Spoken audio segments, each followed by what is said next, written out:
So, there was a husband waiting for his wife to come home. But after a week, instead of his wife, a police officer showed up and said that his wife had been turned into clothing. On February 23, 2005, a man named Wang stood in front of his house in Xi'an City, Shaanxi Province, China. That night it was raining, and Wang looked very anxious. He smoked incessantly, his gaze vacant, and his hands trembling. His wife, Yanlan, had not returned for a week. They had just had a big fight, and Yanlan left slamming the door. She only took a small bag, not a suitcase, not a full set of belongings. She should have come back quickly. Growing more worried, Wang waited for his wife in front of the house. 2 nights had passed, but there was still no news. Finally, Wang reported to the police that his wife was missing. The police immediately took action and found several oddities from the initial investigation. The first clue was a bank transaction. From the history, Yanlan had withdrawn 10,000 yuan, about 23 million Indonesian rupiah. But strangely, after that, there were 6 other transactions made in succession at different ATMs. The police then checked the ATM CCTV and found the second clue. In the footage, a woman and a man were seen. The woman was not Yanlan, just a random person waiting in line. This meant the police's focus shifted to the mysterious man who most likely used Yanlan's ATM card. The police then tracked the GPS signal of Yanlan's phone, which was still active. They followed its movement until it stopped at a house on the outskirts of town. When the police raided the place, they found Yanlan's phone in the hands of 3 mysterious men: Yin Xiaomin, 43, Cho Yin, 45, and Hu Yuelong, 44. When the 3 were arrested, the police initially suspected a robbery case. They thought Yanlan had been robbed, his phone and ATM taken, while Yanlan fled who knows where. However, in the interrogation room, stranger events unfolded. The police received a report from a citizen who saw a homeless man wearing a vest allegedly made from human skin. At first, the police thought this was a joke, but because the citizen insisted, the police sent officers to the park. Upon seeing it firsthand, the officers fell silent. The vest was indeed made from human skin. The homeless man was immediately detained. When asked where he got the vest, he innocently replied that he found it lying around like discarded goods. He thought it was synthetic leather. The police then brought a tracking dog to the park. The dog followed a scent trail, then stopped at a large tree with soil that looked freshly dug. There were new flowers planted on top of it. When excavated, human body parts were found, with skin partially missing, cut very neatly as if done by a professional. It didn't take long for forensics to confirm that the body parts and the vest belonged to Yanlan. The police returned to the 3 suspects.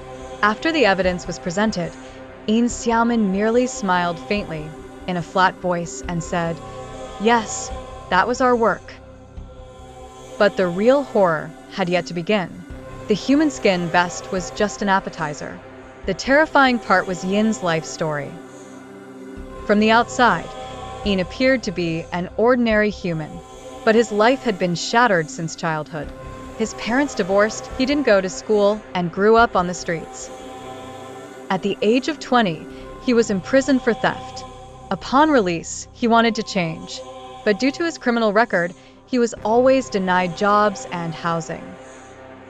Frustration led him to think, if the world doesn't want to accept me, why should I accept the world? From that hatred, Yin's dark side began to grow. In 1993, he met his friend, Cho, whose life was also shattered. They hung out, drank, and shared their woes at a bar on the outskirts of town. After leaving the bar, they encountered a prostitute offering her services. Yin and Cho agreed. Once they were done, the prostitute asked for payment. However, Yin threatened her instead. Payment? There's no payment! If you want to leave alive, you're the one who has to pay us. The prostitute panicked, screamed, and tried to escape. Yin caught her, threw her down, and beat her to death.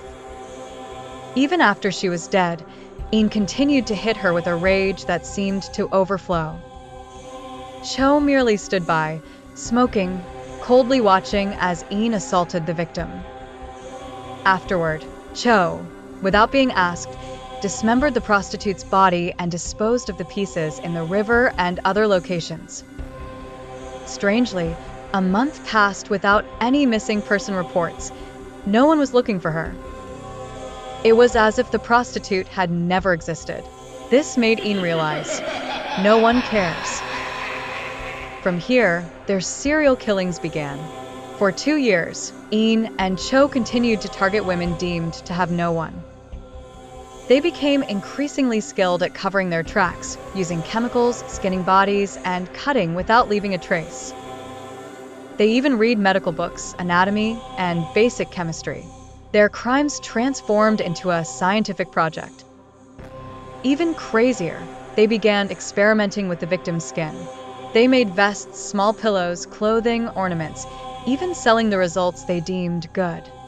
The ugly ones were discarded or kept as mementos. In 1998, 5 years after the first murder, Ian and Cho recruited one more person, Hu Yuelong, their old friend from prison, equally insane. Cho became the right-hand man, while Hu took the left. Who was responsible for preparing chemicals, cleaning up crime scenes, and getting the bodies ready for dismemberment. Not long after, Ian had a crazy idea to open a fake detective agency. His office was in his boarding house. Their targets were women who suspected their husbands of cheating. Once a victim came in for a consultation, they would be trapped into handing over all their belongings, then eliminated, skinned, turned into merchandise, and buried in remote locations. This business ran smoothly for 5 years without detection. During that time, 9 women were confirmed victims.